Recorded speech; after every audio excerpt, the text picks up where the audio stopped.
أعوذ بالله من الشيطان الرجيم. بسم الله الرحمن الرحيم. وَلَقَدْ كُذِّبَتْ رُسُلٌ مِّن قَبْلِكَ فَصَبَرُوا عَلَىٰ مَا كُذِّبُوا وَأُوذُوا حَتَّىٰ أَتَاهُمْ نَصْرُنَا وَلَا مُبَدِّلَ لِكَلِمَاتِ اللَّهِ وَلَقَدْ جَاءَكَ مِن نَّبَإِ الْمُرْسَلِينَ۔ خطبہ مسنونہ کے بعد جو آیت کریمہ میں نے تلاوت کی ہے، اس آیت میں اللہ تبارک و تعالی نے اپنے رسول کو تسلی دی ہے۔ آیت کریمہ کا ترجمہ کیا ہے؟ پہلے ترجمہ دیکھ لیتے ہیں۔ وَلَقَدْ كُذِّبَتْ رُسُلٌ مِّن قَبْلِكَ، اے ہمارے حبیب، آپ کچھ نئے نہیں ہیں کہ آپ کی امت آپ کی تکذیب کر رہی ہے، جھٹلا رہی ہے آپ کو۔ اس سے پہلے جتنے رسول گزرے سب کے ساتھ یہی سلوک روا رکھا گیا ہے، ان کی بھی تکذیب کی گئی ہے۔ دیکھیے، وَلَقَدْ كُذِّبَتْ رُسُلٌ مِّن قَبْلِكَ، آپ سے پہلے جتنے رسول آئے سب کو جھٹلایا گیا ہے، کوئی نئی بات نہیں ہے۔ تو جب انہیں جھٹلایا گیا تو انہوں نے کیا کیا؟ فَصَبَرُوا عَلَىٰ مَا كُذِّبُوا، اپنی قوم کی تکذیب پر، ان کے جھٹلانے پر انہوں نے صبر کیا۔ وَأُوذُوا، اور ان کی ایذا رسانیوں پر صبر کیا۔ دیکھو، تکذیب کے بعد ایذا آیا ہے۔ کذبوا وَأُوذُوا، کذبوا کے اندر روحانی تکلیف ہے اور اوذو کے اندر جسمانی تکلیف ہے۔ کوئی کہے تو جھوٹا ہے تو اسے دل کو تکلیف پہنچتی ہے اگر آدمی سچا ہے تو، اور ایذا کا مطلب یہ ہے آپ کو مارا جائے، پیٹا جائے۔ تو انہیں مارا گیا، پیٹا گیا، یعنی روحانی تکلیف بھی پہنچائی گئی اور جسمانی تکلیف بھی پہنچائی گئی، اور ان دونوں تکلیفوں پر انہوں نے صبر کا مظاہرہ کیا۔ فصبروا علی ما کذبوا وأوذوا، نتیجہ کیا نکلا؟ نتیجہ بڑا خوشگوار۔ حتی اتاہم نصرنا، یہاں تک کہ ان کے پاس ہماری مدد آ گئی۔ پتہ یہ چلا کہ صبر کا نتیجہ ہمیشہ مدد ہی ہوتی ہے۔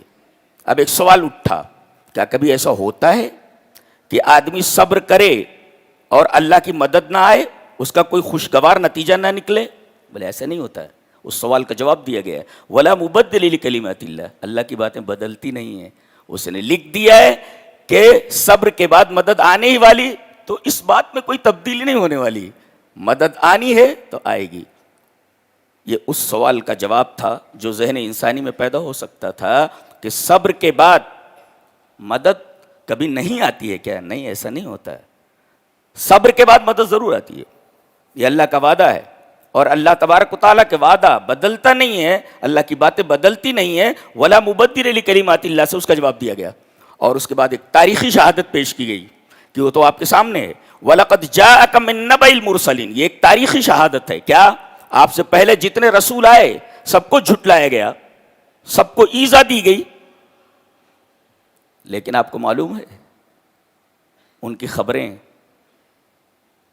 کیا ہوا ان کے ساتھ؟ آخر میں اللہ کی مدد آئی کہ نہیں آئی؟ وَلَقَدْ جَاءَكَ، آپ کے پاس آ چکے، مِن نَّبَإِ الْمُرْسَلِينَ، تمام مرسلین کی خبر آپ تک پہنچا دی گئی ہے کہ صبر کیا انہوں نے تکلیفوں پر اور تکذیبوں پر، لیکن نتیجہ کیا ہوا کہ اللہ تبارک و تعالیٰ کی مدد ان تک آئی۔ حضرت ایوب علیہ السلام کا صبر تو ضرب المثل ہے، کہتے صبر ایوب، بچے مر گئے، سب مال تباہ ہو گیا، اور اس بیماری کے اوپر جس بیماری میں وہ مبتلا تھے ایک عرصہ گزر گیا، اور پھر بعد میں اس صبر کے اوپر اللہ تبارک و تعالی نے انہیں مال بھی عطا کیا اور اولاد بھی عطا کی۔ مال کیسے عطا کیا معلوم ہے؟ صحیح حدیث میں موجود ہے کہ آسمان سے سونے کی ٹڈیاں برسائی گئی، اور وہ سونے کی ٹڈیاں جو برس کر کے زمین پر گر رہی تھی اس کو جلدی جلدی اپنے دامن میں بھر رہے تھے۔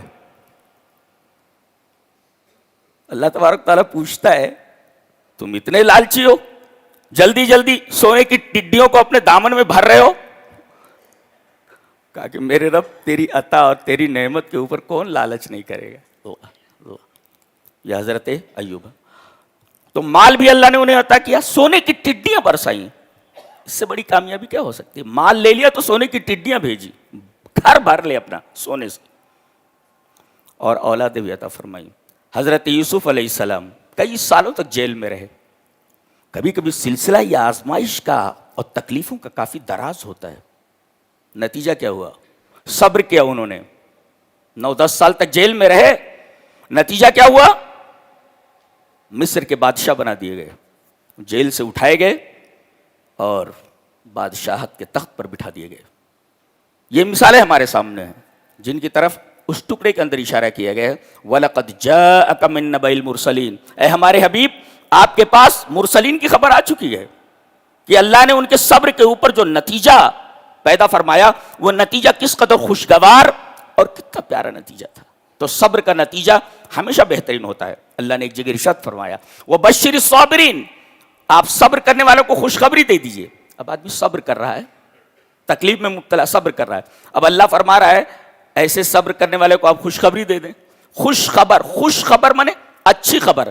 فارسی میں کہتے خوش کو اچھا اور خبر کہتے خبر. خوش خبر دے دو ان کو, خوشخبری دے دو. یعنی آدمی مصیبت میں مبتلا اور صبر کر رہا ہے تو اسے اچھی خبر دے دو, یعنی اس صبر کا نتیجہ اچھا ہی ہے, خوشگواری ہے. یہ مطلب ہے خوشخبری کا. یہ جو مہینہ ہے, جس مہینے سے ہم گزر رہے ہیں, نبی کریم صلی اللہ علیہ وسلم نے اسے صبر کا مہینہ فرمایا. جی دلیل یہ حدیث پاک. وعن ابی عثمان ان ابا ہریرہ رضی اللہ تعالی عنہ قال سمعت رسول اللہ صلی اللہ علیہ وسلم یقول شہر الصبر وثلاثۃ ایام من کل شہر صوم الدہر, رواہ النسائی فی کتاب الجنائز. حضرت امام نسائی رحمہ اللہ اس حدیث پاک کو ایسے ہی کتاب الجنائز کے اندر لائیں. ابو عثمان کہتے ہیں کہ ابو ہریرہ فرماتے ہیں کہ میں نے نبی کریم صلی اللہ علیہ وسلم کو یہ فرماتے سنا کہ یہ صبر کا مہینہ ہے. کون سا؟ رمضان کا. اگر کوئی آدمی اس مہینے میں روزہ رکھ کر کے صبر کر لے اور ہر مہینے 3 روزے اور رکھ لے, یہ رمضان کا پورا مہینہ. وَثَلَاثَةُ أَيَّامٍ مِّن كُلِّ شَهْرٍ, اور ہر مہینے 3 دن ایام 20 کا روزہ رکھ لے, 13, 14, 15, تو صوم الدہری, تو سمجھو کہ اس نے پوری زندگی روزے میں گزاری ہے. مہینے میں 3 دن کا روزہ یہ برابر ہے پورے مہینے کے روزے کے. یہ اللہ تبارک تعالیٰ کا کرم ہے, اس کی مہربانی ہے. پتہ یہ چلا کہ اللہ تبارک و تعالیٰ نے اس مہینے کو شہر الصبر قرار دیا ہے. اس میں آدمی کے صبر کی ٹریننگ ہوتی ہے کہ کبھی کوئی مصیبت آن پڑے تو آدمی اس مصیبت کے اوپر صبر کرے. کیسے کرے؟ 1 مہینے پوری ٹریننگ دی جاتی ہے اس کو. بھوک کے اوپر صبر کر رہا ہے, پیاس کے اوپر صبر کر رہا ہے, اور دیگر خواہشات کے اوپر کنٹرول کر رہا ہے. یہ ٹریننگ ہے ایک طریقے کی کہ زندگی میں کسی موڑ پر کوئی مصیبت آ جائے تو اس مصیبت کو آسانی سے ڈیل کر سکے اور جزا فضا نہ کرے. تو یہ روزہ ہمیں ٹریننگ دیتا ہے, اسی وجہ سے اسے شہر الصبر کہا گیا. صبر کی 3 قسمیں ہیں. ایک ہے الصبر علی الطاعہ, جی اللہ کی فرما برداری پر صبر. جیسے سردی ہے, گرمی ہے, برسات ہے, آپ کو مسجد میں آنا ہے, ناپسندیدگی کے باوجود پوری طرح وضو کرنا ہے, جسے کہتے ہیں اسباغ الوضو علی المکارہ. ناپسندیدگی کے باوجود وضو پوری طرح کرنا. جاڑے میں مسجد میں آنا, گرمی میں مسجد میں آنا, برسات میں آنا, یہ طاعت کے اوپر صبر ہے. الصبر علی الطاعہ. اور ایک ہے صبر المعصیہ, گناہ کے اوپر صبر. گناہ کے مواقع موجود ہیں اور دل بھی آمادہ ہے گناہ کرنے پر. دل آمادہ ہے گناہ کرنے پر اور گناہ کے مواقع بھی موجود ہیں, لیکن ایسے وقت میں آدمی اپنے نفس کو کنٹرول کرتا. حبس النفس, حبس النفس وہ صبر. نفس کو کنٹرول کرنا, اسی کا نام تو صبر ہے. گناہ پر آمادہ ہے دل اور گناہ کے مواقع بھی موجود ہیں مگر اپنے نفس کو وہ کنٹرول کرتا ہے، یہ الصبر علی المعصیہ. اور ایک ہے صبر علی المصیبہ. کوئی مصیبت آ جائے، کوئی پریشانی آ جائے. کتنے بھائی ہیں جو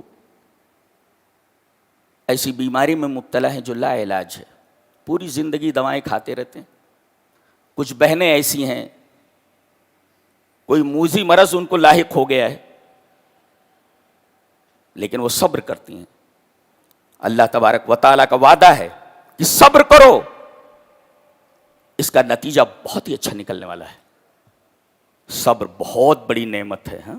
اس کا نتیجہ بہت ہی خوشگوار ہوتا ہے، بہت ہی پیارا ہوتا ہے.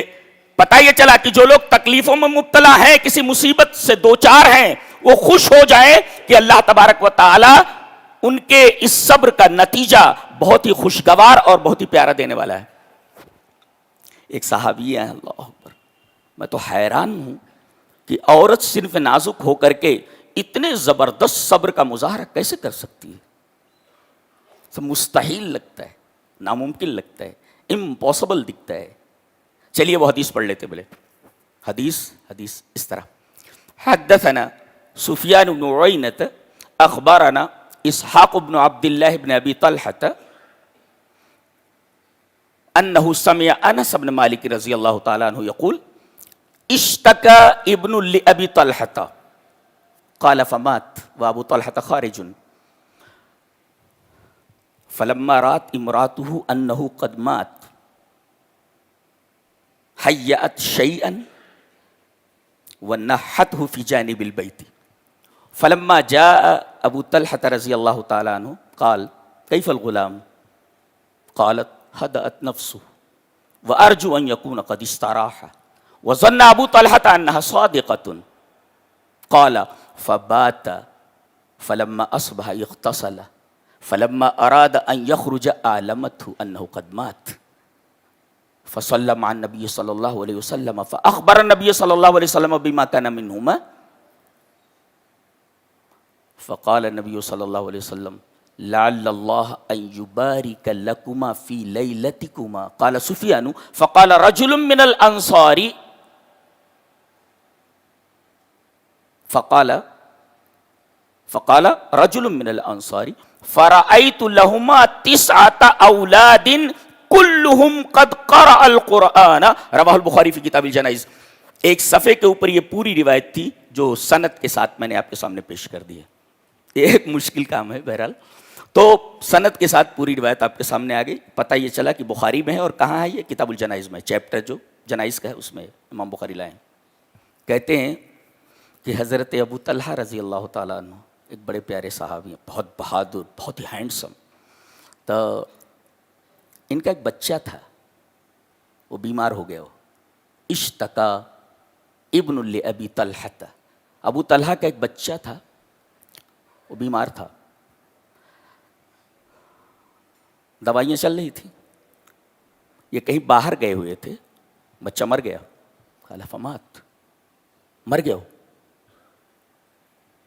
ماں آئی دیکھنے کے لیے تو دیکھا کہ بچہ مرا پڑا ہے. اللہ اکبر. جلدی سے انہوں نے بچے کو اٹھا کر کے نحتہ فی جانب البیت، گھر کے کونے میں لے جا کر کر دیا کنارے پر. اچھا. اور حیات شیئن، کھانا تیار کیا. کمال ہے، کمال ہے. اللہ، بچہ مر گیا ہے اور اس مرے ہوئے بچے کو انہوں نے گھر کے کونے میں لے جا کر کے رکھ دیا. کیوں بھائی؟ کھانا تیار کیا. حیات شیئن، حیات شیئن مطلب یہ شوہر کے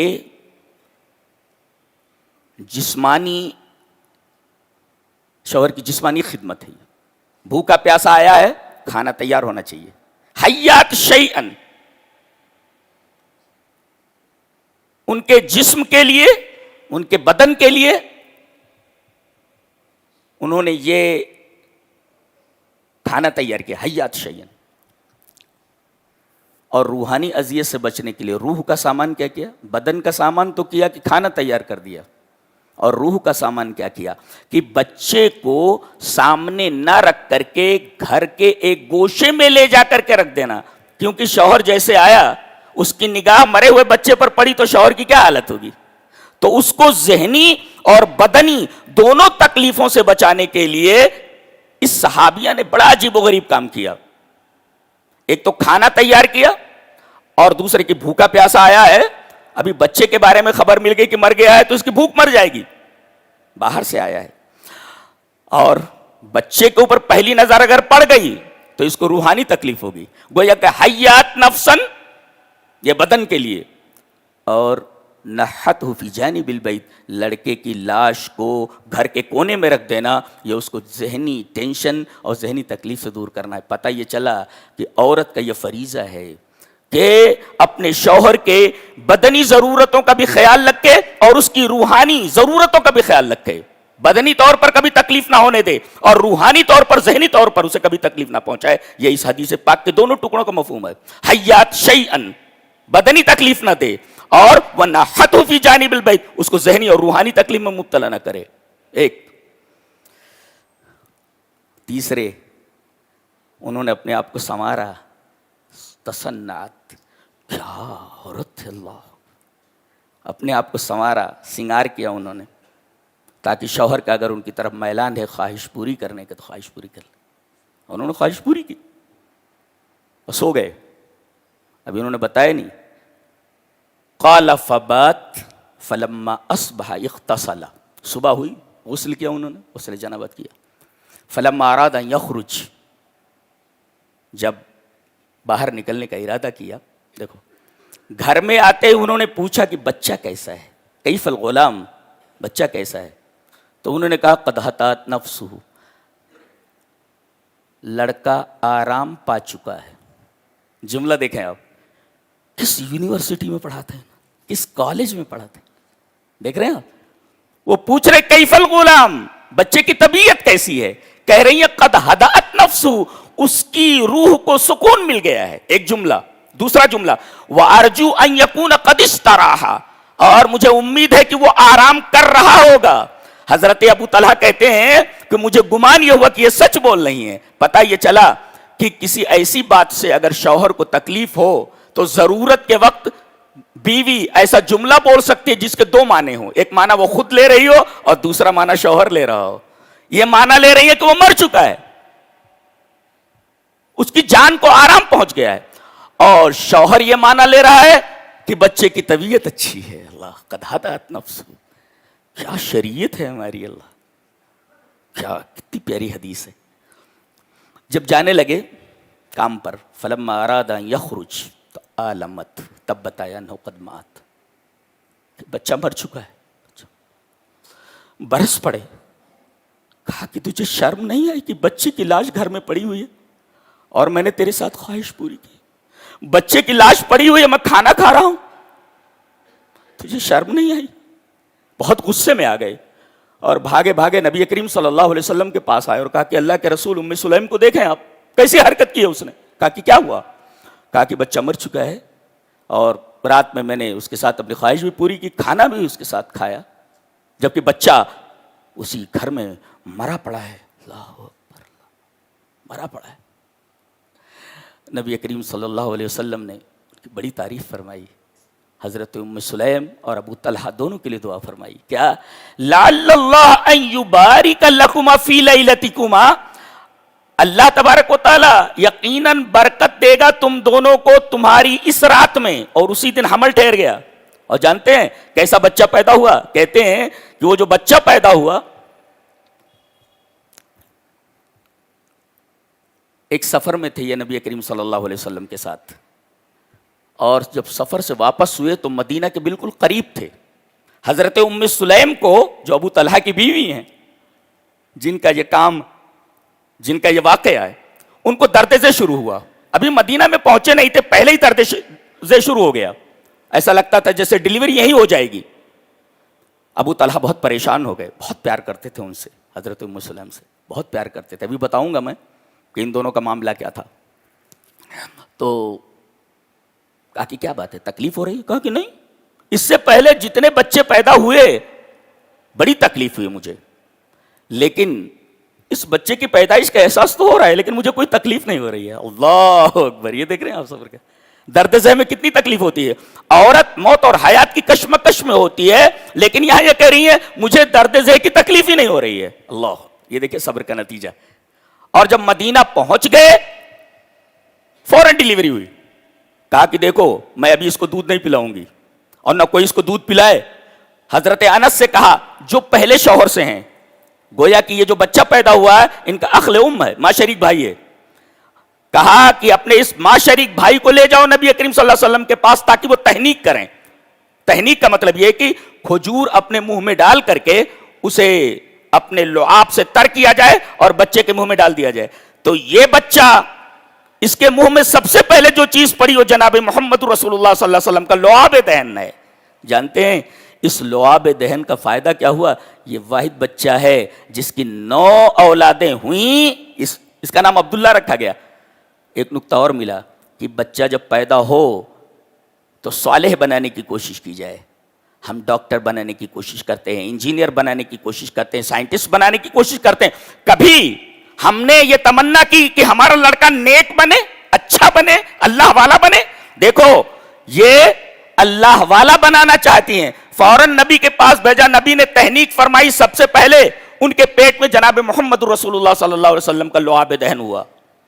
لعاب دہن گیا اور کہتے ہیں کہ اس کی برکت ایسی ہوئی کہ یہ بچہ جو پیدا ہوا اس کی 9 اولادیں ہوئیں اور کلہم قد قرأ القرآن. سارے کے سارے حافظ قرآن، سارے کے سارے قرآن حکیم کے قاری اور سارے کے سارے قرآن حکیم کے مفسر تھے. اللہ اکبر.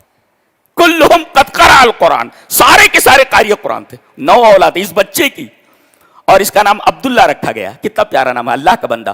آج ہم لوگ ماڈرن نام لگتے ہیں، ذیشان، سلواس. جب بکواس رکھ دینا، سلواس، ذیشان، بکواس رکھ دے. بکواس بچے کا نام بکواس رکھ دے. اگر اتنا ہی ماڈرنزم ہے تمہاری زندگی میں تو بکواس رکھ دے نام اس کا. تو اچھے نام رکھو. اس بچے کا نام رکھا گیا عبداللہ، اللہ کا بندہ. عبد الرحمن اور عبداللہ یہ سب سے اچھے نام ہیں جو اللہ کو بہت محبوب ہیں.